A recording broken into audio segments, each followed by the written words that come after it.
মায়ের গর্ভে আমি আল্লাহ তোমায় বড় মায়া করে রাখলাম, ওই মায়ের গর্ভে তুমি একা একা থাকবে, এটা আমি আল্লাহর সহ্য হয় না।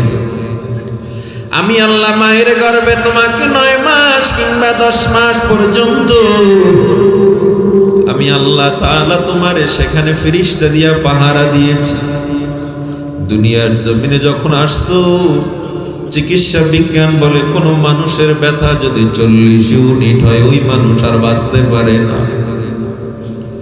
40 ইউনিট ব্যথায় মানুষ যেখানে মারা যায়। আপনি আমি যখন দুনিয়ার জমিনে আসলাম, আপনার আমার মায়ের ব্যথা ছিল 56 ইউনিটেরও বেশি। 40 ইউনিট ব্যথায় মানুষ যেখানে মারা যায়, 56 ইউনিট ব্যথা সহ্য করে মা আপনারে আমারে ভূমিষ্ঠ করল। চিকিৎসা বিজ্ঞান 700 বছর পর্যন্ত রিসার্চ করে দেখলো, এই মা 56 ইউনিট ব্যথায় কেমনে বেঁচে আছে এখনো পর্যন্ত তারা জানে না, কোন শক্তিতে বেঁচে আছে। দুনিয়ার জমিনে আসার পর আমার আল্লাহ ডাক দিয়ে কয়, ও গোলাম,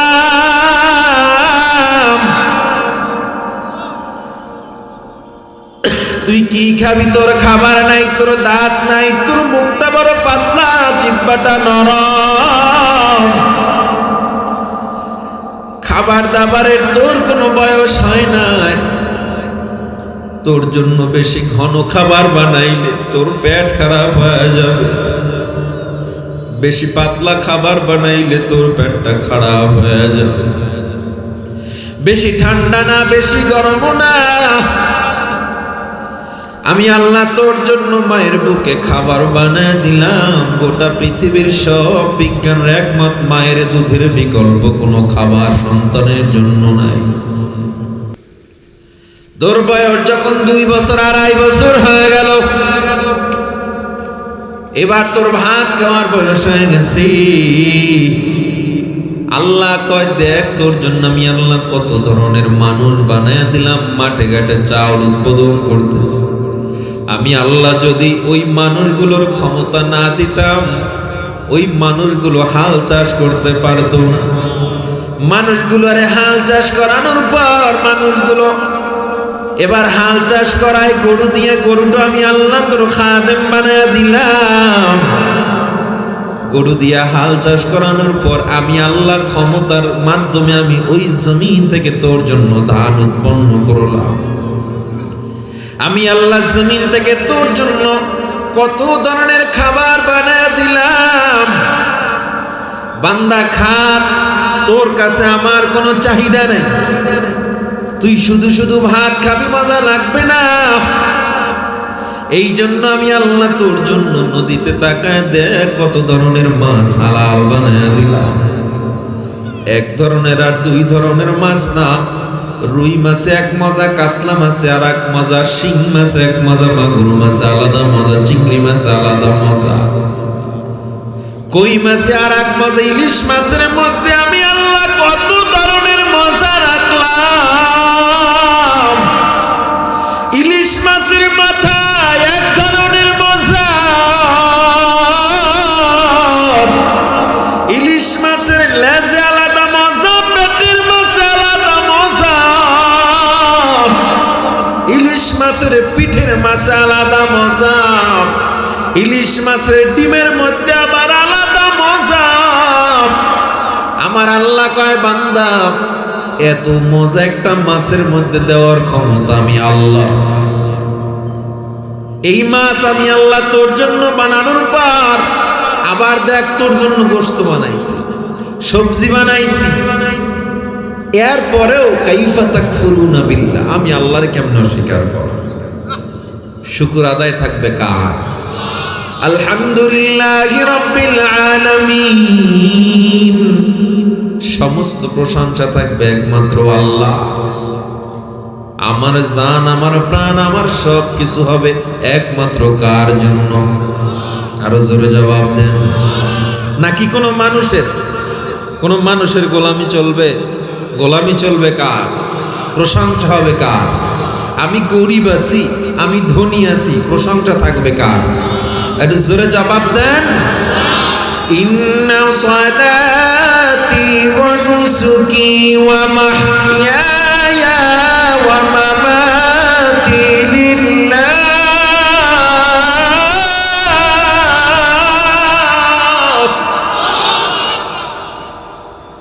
ওয়া মাহইয়ায়া ওয়া মামাতি লিল্লাহি রাব্বিল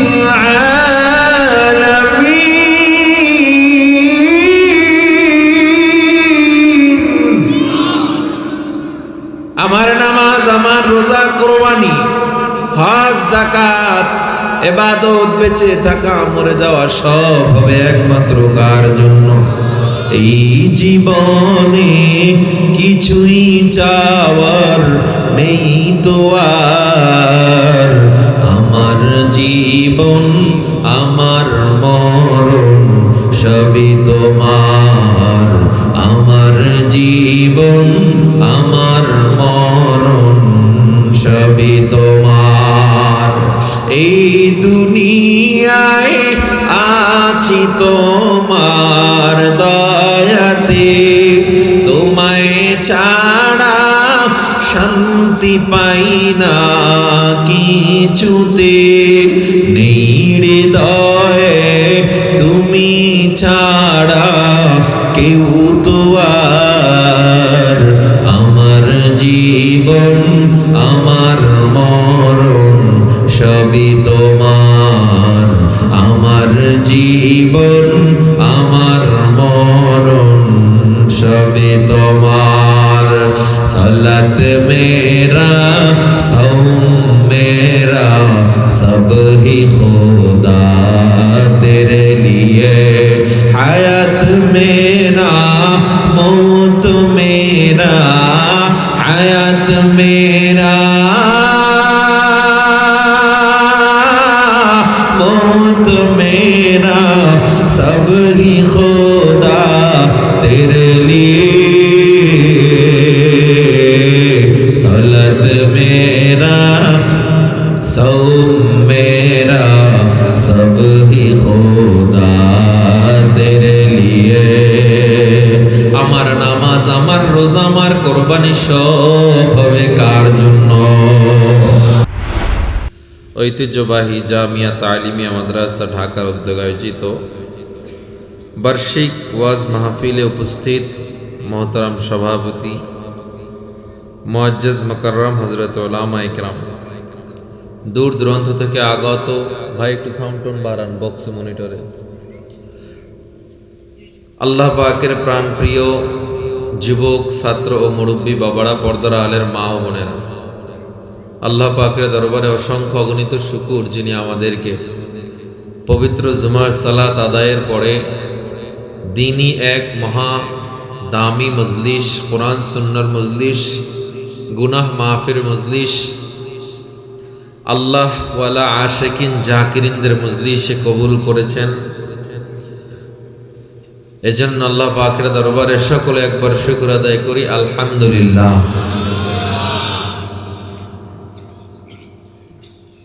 আপনাদের মাঝে সূরাতুল ফাতিহা তেলাওয়াত করেছি। সংক্ষিপ্ত সময় দু চারটা কথা বলবো। আজকে আমাদের বয়ান করার মতো কোনো দরকার প্রয়োজন এখানে নাই। আজকে দিনটা হলো আমরা বয়ান শুনব। অনেক উলামা ইকরাম বয়ান করেছেন, করবেন, আখিরি মোনাজাত পর্যন্ত ইনশাআল্লাহ অনেক বয়ান হবে। তাদের গুরুত্বপূর্ণ বয়ান আমরা শুনব, আমলের নিয়তে শুনব। মুরব্বীদের নির্দেশে অল্প সময়ের জন্য বসেছি। তো যারা খানা খাওয়ার জন্য গিয়েছে আর যারা এখনো যান নাই, হয়তো অনেকে খানা খেয়েছেন, অনেকে খানও নাই, বসে আছেন, আল্লাহ তাআলা যেন আমাদের সবাইকেই কবুল করে নেন। সূরাতুল ফাতিহা উম্মুল কিতাব বলা হয় সূরাতুল ফাতিহাকে, কিতাবের মূল। আল্লামা ইমাম বুখারী রহমাতুল্লাহ আলাইহি বলেন, সুম্মিয়াত উম্মুল কিতাব ইউবদাউ বিকিতাবাতিহা ফিল মাসহাফ। যেহেতু কোরআনকে শুরু করা হয়েছে সূরা ফাতিহা দ্বারা, এই জন্য এই সূরার নামকরণ করা হয়েছে সূরাতুল ফাতিহা। ফাতিহার আরেক নাম হলো শুরু করা, খোলা। ওয়ায়ুবদাউ বিকিরাআতিহা ফিস সালাত। আমরা নামাজও শুরু করি সূরা ফাতিহা দ্বারা, এই জন্য এটার নাম সূরা ফাতিহা। সূরাতুল ফাতিহার অসংখ্য অগণিত ফাজাইল বর্ণনা করা হয়েছে। মুসলিম শরীফের 1762 নম্বর হাদিস,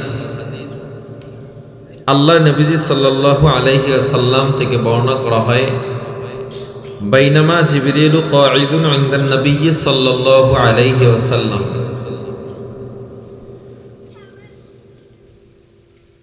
আল্লাহর নবীজি বলেন, জিবরিল আমিন সহ আমরা সবাই একত্রিত হয়ে বসা ছিলাম। সামিআ নাকিযাম মিন ফাওকিহি ফারাফা রাসাহ। তো হঠাৎ করে আসমান থেকে, উপর থেকে একটা আওয়াজ শুনতে পেলেন। ফাকালা, জিবরিল আমিন বললেন, হাযা বাবুন মিনাস সামা। হে নবী, আপনি যে দরজাটা এখন দেখতে পাচ্ছেন, যে দরজাটা খুলে গেছে, এটা হলো আসমানের একটা দরওয়াজা। ফুতিহা আল-ইয়াউম লাম ইফতাহ কাত্তুন ইল্লাল ইয়াউম। এই দরজা আজকেই খোলা হয়েছে, এর পূর্বে কখনোই এই দরজা আর খোলা হয় নাই। ফানাজালা মিনহু মালাক। সেখান থেকে একজন ফেরেশতা নাজিল হলেন। ফাকালা, এবার আবার জিবরিল বলেন, হাযা মালাকুন। এটা এমন একজন ফেরেশতা, নাজালা ইলাল আরদি লাম ইয়ানজিল কাত্তুন ইল্লাল ইয়াউম।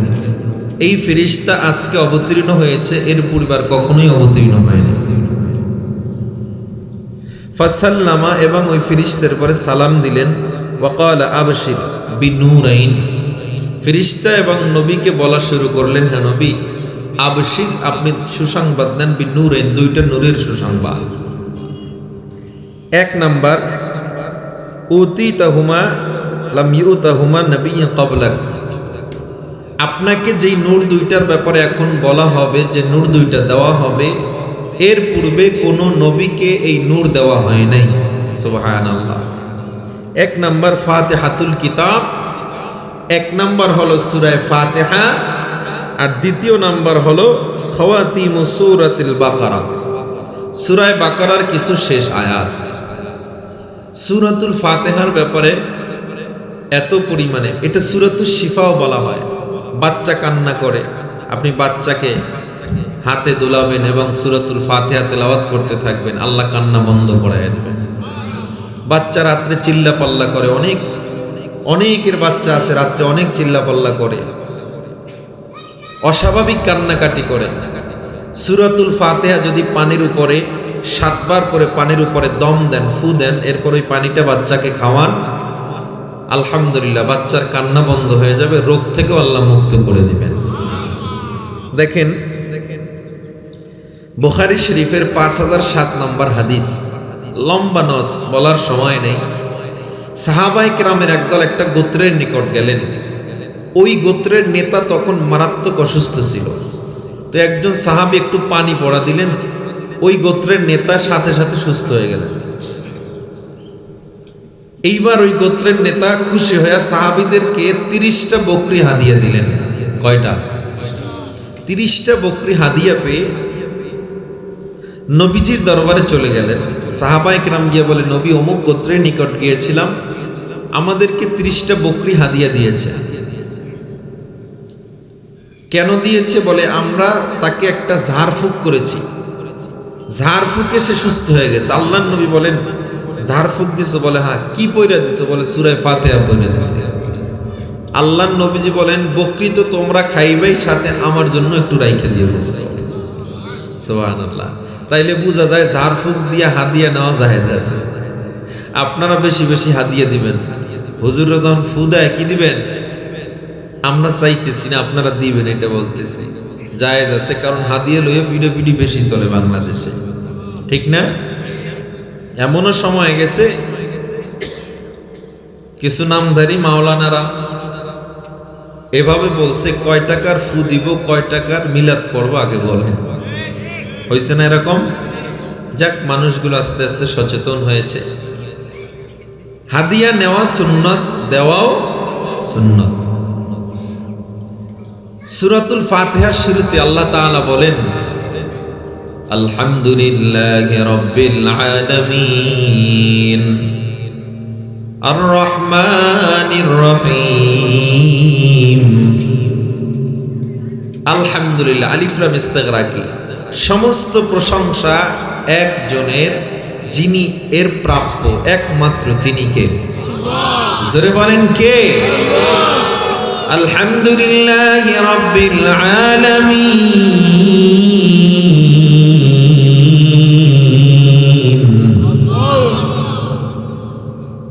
সমস্ত প্রশংসা ওই আল্লাহর, মালিক ইয়াউমিদ্দিন।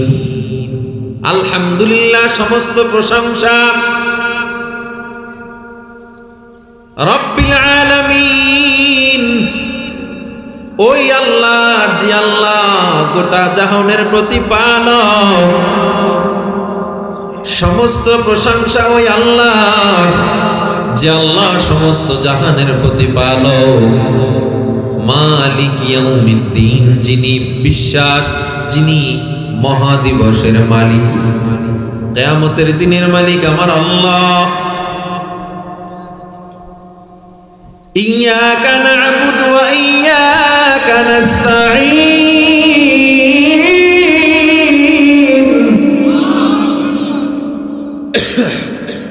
আমরা তোমার ইবাদত করি। ইয়্যাকা না'বুদু, আমরা তোমার ইবাদত করি। ওয়া ইয়্যাকা নাস্তাঈন, তোমার কাছে আমরা সাহায্য চাই। এটা দ্বারা তাফসীর ইবনে কাসির, আল্লামা রাইসুল মুফাসসিরিন ইবনে আব্বাস রাদিয়াল্লাহু তাআলা আনহু বর্ণনা করেন, আল্লাহ যে বান্দাকে প্রশংসার জন্য সূরাটা বলেছেন, রাইসুল মুফাসসিরিন ইবনে আব্বাস বলেন আল্লাহ তাআলা বান্দার প্রশংসা এই যে করার জন্য একটা সূরা শিখাইয়া দিয়েছেন, এটার পাশাপাশি আল্লাহ তাআলা বান্দাদেরকে সতর্ক করার জন্য আরো একটা আয়াত স্মরণ রাখতে বলেছেন। ইবনে কাসির রাহমাতুল্লাহ আলাইহি বলেন, আয়াতটা হলো, তোমরা ওই আল্লাহর প্রশংসা করো যিনি বিশ্বজগতের প্রতিপালক, যিনি কিয়ামতের দিনের মালিক, যিনি পৃথিবীর মালিক, যিনি আসমান সৃষ্টি করেছেন, যিনি সূর্য সৃষ্টি করেছেন, যিনি তারকারাজি, গৃহ, যিনি গ্রহ সৃষ্টি করেছেন। আল্লাহ তাআলার অসংখ্য সৃষ্টি, এই মালিককে তুমি মানো। এটার পরে আল্লাহ তাআলার আরেকটা আয়াত স্মরণ রাখতে বলছেন, সেটা হলো কাইফা তাকফুরুনা বিল্লাহ। আল্লাহ তাআলা বলে, বান্দা তুই আমার প্রশংসা করছো, আমি আল্লাহর দেয়া নিয়ামত খাইলি, আমি আল্লাহর দেওয়া কত মাছ খাইলি, আমি আল্লাহর দেওয়া ফল ফলাদি খাইলি, উপভোগ করলি। সমুদ্রের মধ্যে আমি আল্লাহ মাছ বানায় দিলাম, আমি আল্লাহ তোর জন্য কত ধরনের খাবার বানায় দিলাম। মায়ের গর্ভে আমি আল্লাহ তোমায় বড় মায়া করে রাখলাম, ওই মায়ের গর্ভে তুমি একা একা থাকবে, এটা আমি আল্লাহর সহ্য হয় না। আমি আল্লাহ মায়ের গর্ভে তোমাকে 9 মাস কিংবা 10 মাস পর্যন্ত আমি আল্লাহ তাআলা তোমারে সেখানে ফেরেশতা দিয়া পাহারা দিয়েছি। দুনিয়ার জমিনে যখন আসছো, চিকিৎসা বিজ্ঞান বলে কোন মানুষের ব্যথা যদি 40 ইউনিট হয়, ওই মানুষ আর বাঁচতে পারে না। 40 ইউনিট ব্যথায় মানুষ যেখানে মারা যায়। আপনি আমি যখন দুনিয়ার জমিনে আসলাম, আপনার আমার মায়ের ব্যথা ছিল 56 ইউনিটেরও বেশি। 40 ইউনিট ব্যথায় মানুষ যেখানে মারা যায়, 56 ইউনিট ব্যথা সহ্য করে মা আপনারে আমারে ভূমিষ্ঠ করল। চিকিৎসা বিজ্ঞান 700 বছর পর্যন্ত রিসার্চ করে দেখলো, এই মা 56 ইউনিট ব্যথায় কেমনে বেঁচে আছে এখনো পর্যন্ত তারা জানে না, কোন শক্তিতে বেঁচে আছে। দুনিয়ার জমিনে আসার পর আমার আল্লাহ ডাক দিয়ে কয়, ও গোলাম,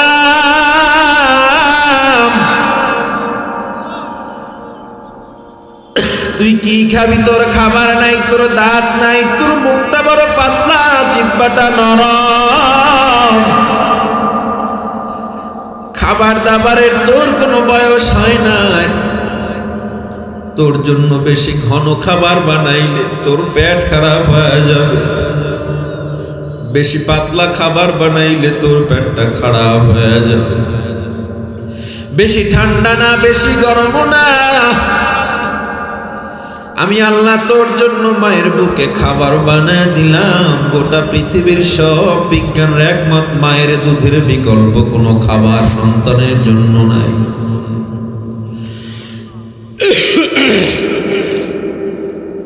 তোর বয়স যখন 2 বছর 2.5 বছর হয়ে গেল, এবার তোর ভাত খাওয়ার বয়স হয়ে গেছে। আল্লাহ কয়, দেখ তোর জন্য আমি আল্লাহ কত ধরনের মানুষ বানায় দিলাম, মাঠে ঘাটে চাউল উৎপাদন করতেছে। আমি আল্লাহ যদি ওই মানুষগুলোর ক্ষমতা না দিতাম, ওই মানুষগুলো হাল চাষ করতে পারতো না। মানুষগুলোর হাল চাষ করানোর পর মানুষগুলো এবার হাল চাষ করায় গরু দিয়ে, গরুটা আমি আল্লাহ তোর খাদেম বানায় দিলাম। গরু দিয়া হাল চাষ করানোর পর আমি আল্লাহ ক্ষমতার মাধ্যমে আমি ওই জমিন থেকে তোর জন্য ধান উৎপন্ন করলাম। আমি আল্লাহ জমিন থেকে তোর জন্য কত ধরনের খাবার বানায় দিলাম। বান্দা খা, তোর কাছে আমার কোনো চাহিদা নেই, তুই শুধু শুধু ভাত খাবি, মজা লাগবে না। এই জন্য আমি আল্লাহ তোর জন্য নদীতে তাকায় দেখ কত ধরনের মাছ হালাল বানায় দিলাম। 1 ধরনের আর 2 ধরনের মাছ না, রুই মাছে এক মজা, কাতলা মাছে আর এক মজা, শিং মাছে এক মজা, মাগুর মাছে আলাদা মজা, চিংড়ি মাছে আলাদা মজা, কই মাছে আর এক মজা, ইলিশ মাছের মধ্যে আমি আল্লাহ কত ধরনের মজা রাখলাম। ইলিশ মাছের মাথা এক ধরনের মজা, ইলিশ মাছের লেজে আলাদা মজা, পেটের মাছে আলাদা মজা, ইলিশ মাছের পিঠের মাছে আলাদা মজা, ইলিশ মাছের ডিমের মধ্যে আবার আলাদা মজা।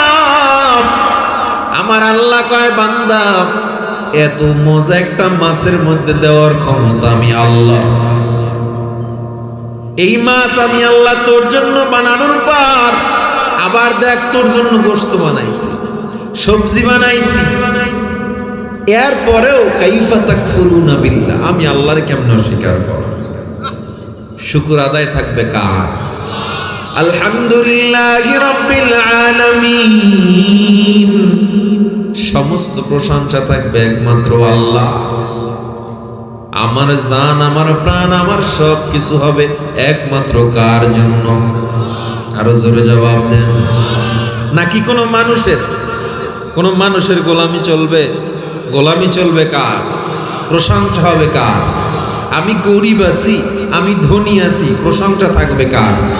একটু জোরে জবাব দেন। ইন্না সালাতি ওয়া নুসুকি ওয়া মাহইয়ায়া ওয়া মামাতি লিল্লাহ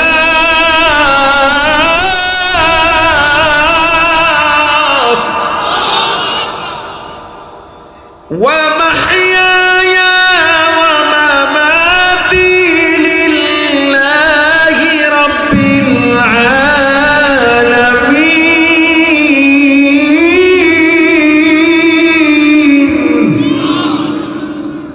আমার নামাজ, আমার রোজা, কুরবানি, হজ, যাকাত, ইবাদত, বেঁচে থাকা, মরে যাওয়া সব হবে একমাত্র কার জন্য?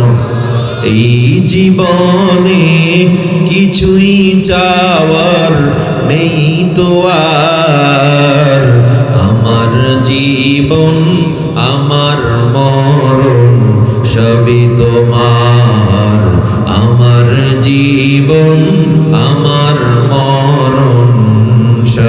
তোমার। এই দুনিয়ায় আছি তোমার দয়াতে, তোমায় ছাড়া শান্তি পাই না কিছুতে। নেই হৃদয়ে তুমি ছাড়া কেউ তো আর, আমার জীবন আমার মরণ সবই তোমার। আমার জীবন আমার মরণ সবই তোমার। সালাত মেরা সৌম মেরা সব হি खुदा तेरे लिए। हयात मेरा मौत मेरा, हयात मेरा मौत मेरा सब ही खुदा तेरे लिए।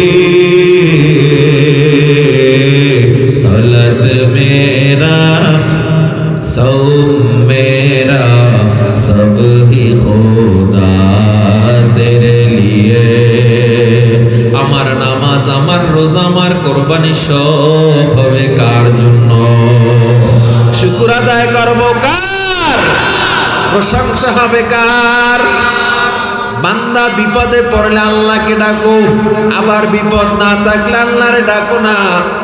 আফসোস, আমি বছর 2 আগে যশোর মাহফিলে যাইতেছিলাম, বিমানের ভিতরে অনেক তুফানে পড়ছি, এমন তুফান কোনো সময় পড়ি নাই। ভিতরে কান্নাকাটি শুরু হয়ে গেছে, মানুষ কান্না করতেছে, ইচ্ছা মতো চিল্লাইতেছে, শেষ জীবন। আমিও ভাবছি এই বিমান আর মনে হয় নিচে নামবে না, বিমানের বেল্টের ছিঁড়ে যাওয়ার মতো অবস্থা। আমার বাম পাশে, ঠিক বাম পাশে 2 সিট পরে রাস্তা, আর পর আর এক সিট একজন হিন্দু ছিল। এই লোকও দেখছি বিপদে পড়ে কালেমা জোরে জোরে পড়তেছে। চিন্তা করলাম যাকে একু ছিল উনি পড়তেছে। আমার ঠিক বাম পাশে একজন জেন্টেলম্যান, দাড়ি টাড়ি নাই, বলতেছে হুজুর একটু দোয়া করেন, আল্লাহ যেন বাঁচায় দেয়। আমি কি বাঁচার দোয়া করেন কামিয়া? আল্লাহর কাছে এই দোয়া করেন এখানে মরণ থাকলে হোক, আল্লাহ ইমানের সাথে মরণ দেয়। তো যে আল্লাহ যে সিদ্ধান্ত রাখছে আসমানের উপর, ওইটাই তো হবে। তো কেউ আশা করে নাই বাঁচবে। বিমান থেকে নামছি কোনো মতে। বিমান যশোর যাইতে সময় লাগে বিমানে 25-30 মিনিট। সেদিন 1 ঘন্টা 25 মিনিট ছিলাম বিমানে, এত তুফান হয়েছে উপরে। নামার পর পাইলট সাহেব সামনে আসছেন, কখনো সাধারণত আসে না। আইসা সবাই একটু সান্ত্বনা দিতেছে। এইবার মানুষগুলো কইতেছে, পাইলট সাহেব আপনার অসাধারণ দক্ষতা, আজ আমরা বেঁচে গেলাম। এবার পাইলট সাহেব, ওনার নাম আমার মনে আছে, উনি বলতেছে আপনারা এত বড় নিমখ হারাম, আমি পাইলট কেমনে আপনারে বাঁচালাম? যেই তুফানে আমরা পড়ছি, আল্লাহ না চাইলে কেউ বাঁচতে না, ঠিক না? নৌকার তুফানে পড়ে আল্লাহ বাঁচাও বাঁচাও বাঁচাও, আর নামাজ ছাড়বো না, রোজা ছাড়বো না, আর গুনাহ করবো না, বিড়ি খাবো না, সুদ খাবো না, আজকের মতো বাঁচা দাও, আজকের মতো বাঁচা দাও, আজকের মতো বাঁচা দাও। আল্লাহ যখন তুফান থেকে বান্দারে বাঁচায়া দিল, কিনারা এসা কয় মাঝিটা বড় ভালো ছিল। মানুষ, এজন্য আমার আল্লাহ তাআলা বলেন, ইন্নাল ইনসানা লিরাব্বিহি লাকানুদ, মানুষ বড় নেমখ হারাম, মানুষ অকৃতজ্ঞ নেমখ হারাম। আল্লাহ খাওয়ায়, আল্লাহ সূর্য দেয়, আল্লাহ তাআলা পশ্চিম আকাশে সূর্যটারে আবার অস্ত নেয়, পূর্ব আকাশে সূর্যটার উদিত করে আল্লাহ। আল্লাহ কয় আমার সূর্যের কোনো প্রয়োজন নাই, আমি আল্লাহর চন্দ্রের প্রয়োজন নাই, আমি আল্লাহর ওই গরুটার মুরগির কোনো হাঁসের কোনো প্রয়োজন ছিল না। ওই সূর্যের আলো তোর জন্য আমি আল্লাহ সেটিং করেছি। জমিন থেকে আসমান পর্যন্ত সূর্যটা 9,30,00,000 মাইল দূরে সূর্য, 9,30,00,000 মাইল দূরে সূর্য। 8 মিনিট 40 সেকেন্ড বসে সূর্য জমিনে আলো দেয়। আল্লাহ কয় সূর্যটা আমি আল্লাহ তোর জন্য বানাইলাম, চন্দ্রটা আমি তোর জন্য বানাইছি, খাবার দাবার যা দেখো নদীর মাছ সব তোর জন্য। এরপরেও কাইফা তাকফুরুনা বিল্লাহ, কেমনে আমি আল্লাহরে অস্বীকার করো। ওয়া কুনতুম আমওয়াতা, একটা সময় তুমি মৃত্যু ছিলে, কিছুই ছিলে না। ফাআহইয়াকুম, এরপরে আমি আল্লাহ তোমারে জীবিত করলাম। সুম্মা ইউমিতুকুম, আমি জীবিত করছি, তোরে আমি খাওয়াইছি, এরপরও মানো নাই, মানো নাই তো মানো নাই। যারা মানছে আমি আল্লাহরে, যারা ঠান্ডার মধ্যে সিজদা দিছে, যারা আমি আল্লাহ তাআলার কৃতজ্ঞতা প্রকাশ করেছে, যারা কোরআন পড়েছে, এদের নিয়েও তুমি তিরস্কার করতে দ্বিধা করো না। নিজে মানে না, যারা মানে এদের নিয়েও তিরস্কার করে, ঠাট্টা করে। আছে না নাই? আছে না নাই? কয় পোলারে কই দিছো? কয় জামিয়া তালিমিয়ায় দিছি। কয় শেষ। মাদ্রাসায় দিছো? শেষ। পাইব না সরকারি চাকরি, পাইবে না সরকারি সার্টিফিকেট, কিচ্ছু নাই। আচ্ছা, আমরা যারা মাদ্রাসায় পড়ছি, সরকারের অনুদান নাই, সার্টিফিকেট নাই, কিচ্ছু নাই, এটা যাই নাই তো ভর্তি হয়েছি। কথা বলে না। আর যারা সার্টিফিকেটের জন্য পড়ালেখা করে, তারাও যদি সবাই চাকরি পাইতো, একটা কথা ছিল। বাংলাদেশে 45% শিক্ষিত যুবক বেকার ঘুরে বেড়ায়। এরা প্রতি বছর 7,000 কোটি টাকার মাদক খায়, মাদক শুধুমাত্র বেকারত্বের কারণে। ILO একটা সংস্থা, তারা রিসার্চ করে এটা বলেছে, আমরা বলি নাই। আর আমগো নিয়ে যারা বেশি টেনশন করে, আমরা কিছু জানি না, আমরা কিছু বুঝি না, আমাদের মধ্যে দেশপ্রেম নাই, আমরা মানুষের বাড়ি খাই। আবার কয় ঠিক, মানুষের বাড়ি খায়, অবশ্যই খায়। খাওয়ায় কে? জোরে বলেন। এই খাওয়ানোর ক্ষমতা কার? রিজিকের মালিক কে? খাওন কেউ পাইলে ছাড়েন না। এই শুক্রবারে জিলাফিলি জীবনে কম ফিডি করেন না আপনারা। দোষ পড়ছে হুজুর গো, হুজুররা খায় না, বরং আল্লাহ খাওয়ায়। আল্লাহ বলছে মান আমিলা সলিহা, যারা নেক আমল করবে, রিজকুন কারীম, আল্লাহ সবাইকে উত্তম রিজিক দিবে। ঠিক কিনা জোরে বলেন। আমরা দেশের জন্য বোঝা না, আমরা দেশের জন্য প্রোডাক্টিভ। আমরা যদি এই দেশে দুর্নীতি করতাম, এই দেশের প্রত্যেকটা সেক্টরে হুজুরদের নাম থাকতো, আলহামদুলিল্লাহ। বাংলার কোন সেক্টরে, কোন খুনের, কোন ধর্ষণের মামলায়, কোন জায়গায় ওলামায়ে আহলে হকের নাম নাই। ঠিক কিনা জোরে বলেন। নারায়ণগঞ্জের 7 মার্ডার, হুজুরদের নাম পাইলেন না। গোপীবাগ হত্যাকাণ্ড, হুজুরদের নাম পাওয়া গেল না। এই বাংলার জমিনে এত বোমাবাজি হইল, এত কিছু হইল, কই আমরা ওলামায়ে কেরামরা তো একটা লিস্টেও ছিলাম না। এমন কি এই বাংলার জমিনে রাস্তার টাকা টেন্ডারবাজি করা, ব্রিজের টাকা টেন্ডারবাজি করে দেশের টাকা বিদেশে পাচার করা ওলামায়ে কেরামদের দ্বারা হয় না। হয়েছে নাকি? হয় নাই। চাইলে আমরা বলতে পারি, কিন্তু আমরা বলি না। কেন বলি না? কারণ যেই গাছে ফল বেশি, ওই গাছ ঝুঁকে থাকে বেশি। যেই মানুষের মধ্যে ইলম বেশি, যাদের মধ্যে জ্ঞান বেশি, এরা চিল্লাপাল্লা কম করে, এরা মানুষের দোষ কম বলে। যেই কলসি খালি, ওইটা বাজে বেশি। ঠিক কিনা জোরে বলেন। আর একটা দোষ দেয়, আমরা হুজুররা দেশপ্রেম নাই, আমাদের মধ্যে নাকি দেশপ্রেম নাই, আমরা নাকি দেশের গান গাই না। ভালো কথা, তোমরা দেশের গান গাও, মাশাআল্লাহ। আমার সোনার বাংলা, আমি তোমায় ভালোবাসি দিনে গায়, আর রাত্রে সোনার বাংলা, আমি তোমায় ভালোবাস দেই। এই চিন্তা ঠিক কিনা জোরে বলেন। আমাদের মধ্যে দেশপ্রেম কেমন প্রেম জেনে নাও। এই বাংলার জমিনে আল্লাহর নবীর বিরুদ্ধে কথা বললে যেমন ওলামায়ে কেরাম ময়দানে নেমে যায়, এই বাংলার জমিনে নবীর শত্রুদের বিরুদ্ধে যেমন ওলামায়ে কেরাম ময়দানে নেমে যায়, এই বাংলার জমিনে আজ যদি আমার দেশের 1 ইঞ্চি মাটি নিয়ে কেউ টানাটানি করে, আমরা ওলামায়ে কেরাম ময়দানে বসে থাকবো না। ঠিক কিনা জোরে বলেন। আমরা ঘরে বসে থাকবো না। এই জন্য আমরা এতটুকু বোঝায় যেতে চাই, আমার মধ্যেও দেশপ্রেম আছে, আপনার মধ্যেও দেশপ্রেম আছে, তবে মুখে বলা আর কাজে পরিণত করা এক জিনিস না। ঠিক কিনা? ইঞ্চি ইঞ্চি মাটি সোনার চাইতে কাটি নগদ রক্ত দিয়ে কেনা। শত্রু বাহানাদার একটি কোনাও তার কেড়ে নিতে কেউ পারবে না। রঙের তুলিতে আঁকা সবুজের ছায়া ঢাকা সুজলা শুক্লা পরিপাটি। লক্ষ শহীদ গাজী রেখেছে জীবন বাজি, করেছে স্বাধীন এই মাটি। বাংলাদেশ আমার বাংলাদেশ তোমার বাংলাদেশ সবার প্রাণ। ধন্য ধন্য আমি সবার চাইতে দামি বাংলা মাটির সন্তান। বাংলাদেশ আমার বাংলাদেশ তোমার বাংলাদেশ খোদার দান। সোনার জন্মভূমি তোমার জন্যে আমি জীবন দিয়েছি কোরবান। চারিদিকে দুশ্মন ভেঙো না মন, সাহস জমিয়ে রাখো বুকে। ঈমান জিন্দা করে জিহাদের হুঙ্কারে পরাজিত করো শত্রুকে। চারিদিকে গাদ্দার বিন্দেশি তাবেদার, সজাগ দৃষ্টি রাখো সবে। সকল মির্জাফর বিদেশি গোলাম চোর, ঢুকতে তাদের আজ হবে। বাংলাদেশ আমার বাংলাদেশ তোমার বাংলাদেশ অম্লান। বুকে রক্ত ঢেলে রেখেছি সবাই মিলে মাতৃভাষার সম্মান। ঠিক কিনা? অনেক দামের দেশ, রক্ত ঘামের দেশ, মায়ার বাঁধন বড় বেশি। হিন্দু মুসলমান বৌদ্ধ বা খ্রিস্টান সকলেই তো বাংলাদেশি।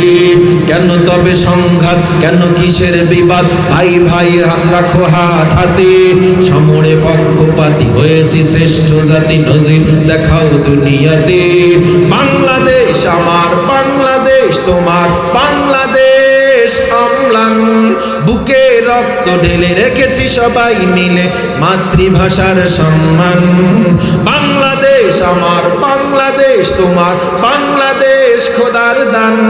সোনার জন্মভূমি তোমার জন্যে আমি জীবন দিয়েছি কোরবান। ঠিক কিনা? এজন্য আমাদের মধ্যে দেশপ্রেম আছে। আমরা ওলামায়ে কেরাম যেমন সফটওয়্যার টেকনোলজিতেও এগিয়ে আছি, কোরআন সুন্নায় যেমন এগিয়ে আছি, আমরা কসমোলজি বিদ্যাও জানি, অ্যাস্ট্রোলজি বিদ্যাও জানি, বায়োলজি বিদ্যাও জানি, জিওলজি বিদ্যাও জানি এবং পদার্থ বিজ্ঞান জানি, মহাকাশ বিজ্ঞান বিদ্যা জানি। কোরআনের মধ্যে এমন কোনো জ্ঞান নাই যা আমার আল্লাহ দেয় নাই। সুতরাং যারা জীবনটাকে পরিপূর্ণ একটা গাইডলাইনের ভিতরে নিয়ে আসতে চান, যারা জীবনটাকে পরিপূর্ণ রূপে সজ্জিত করতে চান, দুনিয়া আখিরাতে সফল হতে চান, কোরআনের বিকল্প কোনো পথ নাই, ইসলামের বিকল্প কোনো পথ নাই। আল্লাহ তাআলা কোরআন অনুযায়ী, নবীর সুন্নাহ অনুযায়ী আমাদেরকে জীবন যাপন করার তৌফিক দান করেন। সকলে বলেন আমিন।